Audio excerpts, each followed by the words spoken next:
नमस्कार, first India news देख रहे हैं आप। आपके साथ में हूं दिव्या तिवारी। टाइम की कमी के चलते अगर आप खबरें नहीं देख पाए हैं या फिर कोई खबर आपसे छूट गई है तो कोई बात नहीं।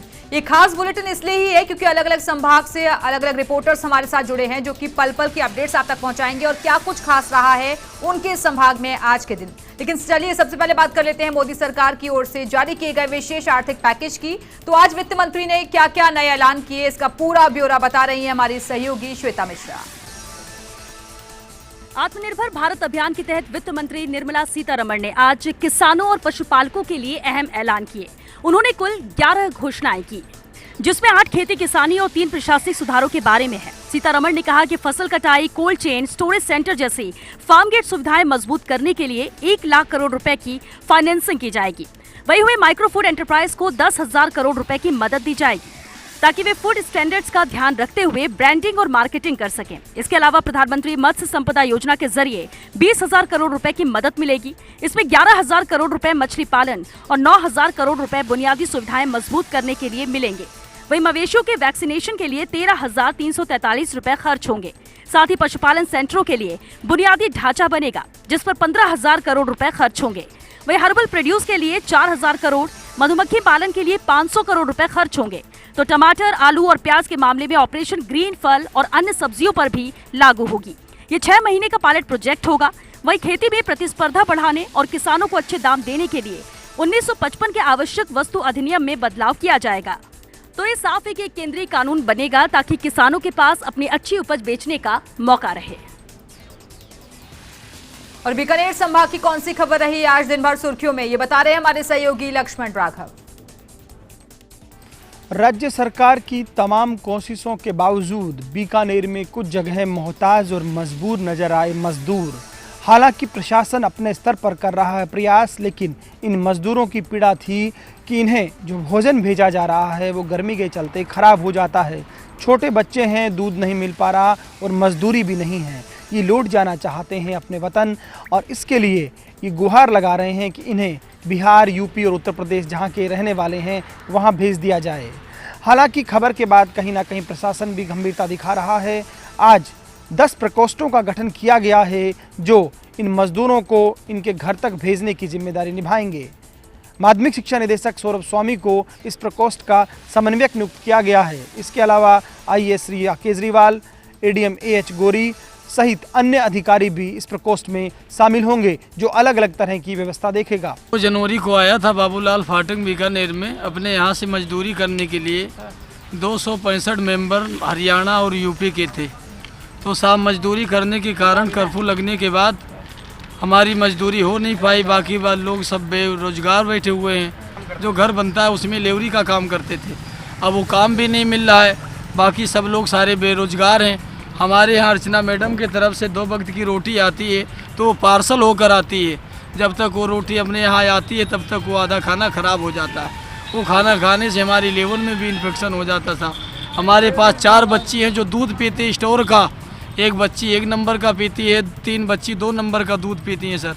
वो दूध ना मिल पाने के कारण बच्चियों का हालत साहब बहुत बुरी हालात से। हम साहब अपना जो है कि घर जाना चाहते हैं। जरूरत भी इस बात की है, जैसा कि सूबे के मुख्यमंत्री अशोक गहलोत बार बार कह रहे हैं कि मजदूर परेशान ना हो, भटके नहीं और तपती सड़कों पर ना चले, क्योंकि ज़रूरत है कि मजदूरों का ध्यान रखा जाए और उन्हें सही सलामती के साथ घर वापस भेज दिया जाए यदि वे जाना चाहते हैं, क्योंकि ये मजदूरी हैं जिनके श्रम के चलते देश में निर्माण से लेकर बहुत सारी ऐसी चीज़ें हो पाई हैं। और अब बारी है जोधपुर संभाग की, जहां की बड़ी खबर को बता रहे हैं हमारे सहयोगी राजीव गौड़। राजस्थान प्रदेश के मुख्यमंत्री अशोक गहलोत द्वारा कोरोना को लेकर लगातार की जा रही मॉनिटरिंग के बाद जिस तरीके से छूट दी गई उसके आधार पर मिठाई की दुकानों से लेकर चाहे इलेक्ट्रिक की दुकान है या कुछ और जो स्टोर हैं वो खुलने लगे हैं।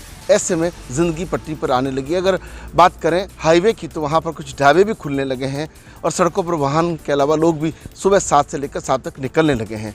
यही नहीं, जिस तरीके से श्रमिकों और मजदूरों को लेकर के सरकार गंभीरता बरत रही, उसी का नतीजा है कि जोधपुर के पाली रोड, पाल रोड, जैसलमेर रोड, जिस तरीके से नागौर रोड पर जब फर्स्ट इंडिया न्यूज़ की टीम पहुंची तो एक भी मजदूर सड़क पर नजर नहीं आया। मुख्यमंत्री अशोक गहलोत ने साफ तौर पे आदेश भी दिए थे कि अगर इस कोई मजदूर नजर आता है उसके लिए एसडीएम जिम्मेदार होंगे। उसके चलते जोधपुर की चाहे कुड़ी इलाका हो चाहे बासनी इलाका हो, अलग अलग जगह पे मजदूर जो बाहर जाना चाहते हैं उनको एकत्र करके उनके ठिकाने पर भिजवाने की व्यवस्था है जहाँ की जा रही है। वहीं ट्रेन इत्यादि के जरिए भी मजदूरों को भिजवाया जा रहा है। कुल मिलाकर के जोधपुर के जिला कलेक्टर लगातार इसकी मॉनिटरिंग कर रहे हैं और यही कोशिश करें कि किसी भी मजदूर को या प्रवासी मजदूर किसी को भी कोई परेशानी नहीं हो और जो स्टोर्स खुल रहे हैं उस समय पे खुले, जिस चीज़ को छूट दी गई वही खुले। कुल मिलाकर के माना जा रहा है कि आने वाले समय में सब ठीक हो जाएगा।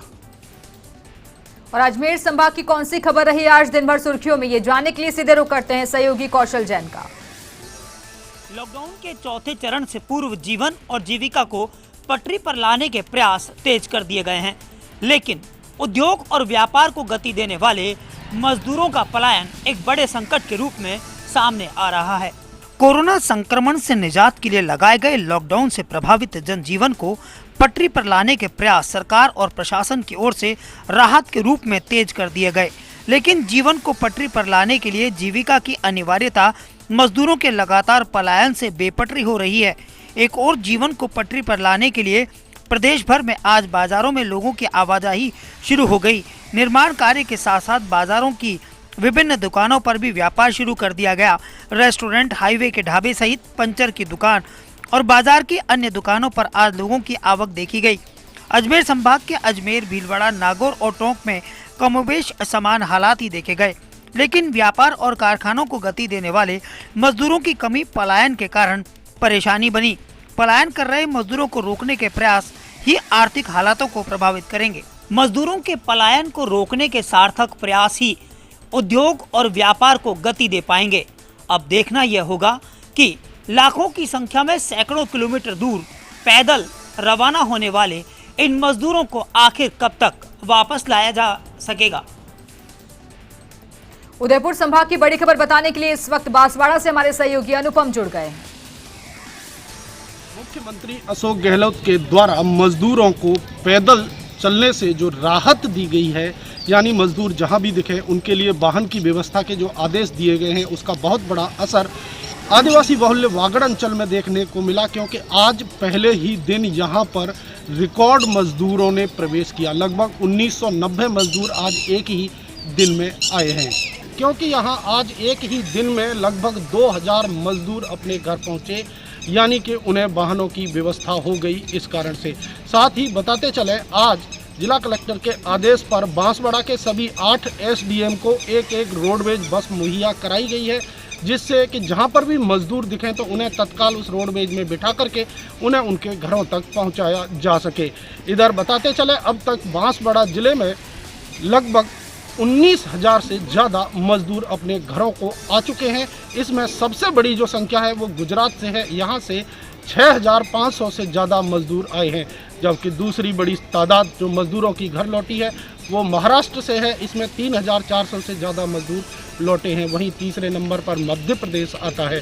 वहीं मजदूरों की अगर बात करें तो कल से उम्मीद है कि बाज़ार में भी परिवर्तन देखने के लिए मिलेगा, क्योंकि बाज़ार भी खुलेगा तो निश्चित मान के चलिए निर्माण जैसे तमाम छोटे मोटे काम ऐसे होंगे जिनको मजदूर उपलब्ध होंगे।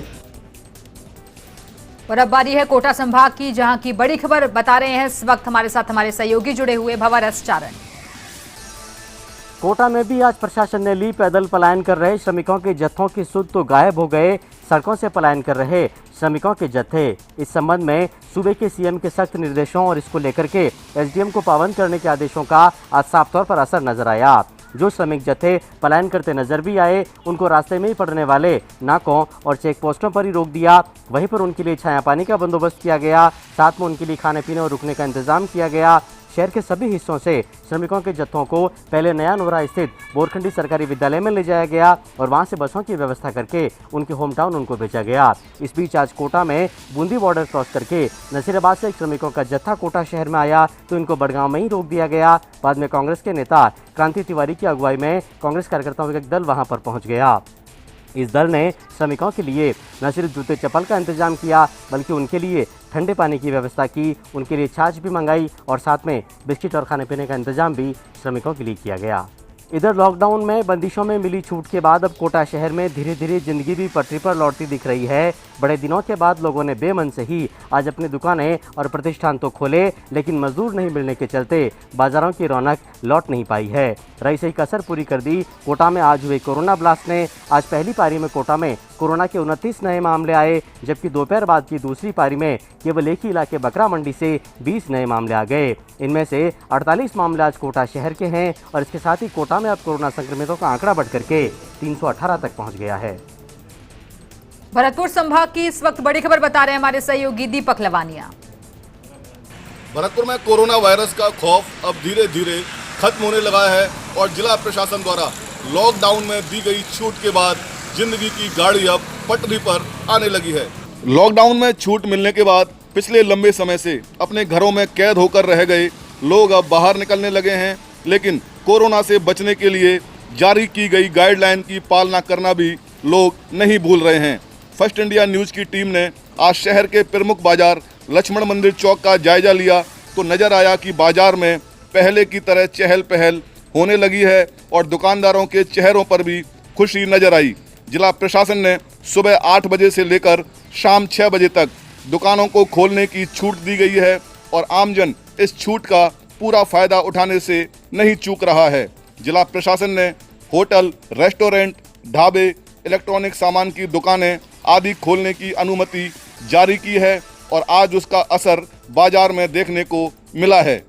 भरतपुर के जिला कलेक्टर नथबल डिडेल ने कहा कि दुकानों को खोलने के लिए छूट तो दी गई है, लेकिन अभी पूरी तरह से भरतपुर से कोरोना की विदाई नहीं हुई है, इसलिए सतर्क और सावधान रहने की भी पूरी आवश्यकता है।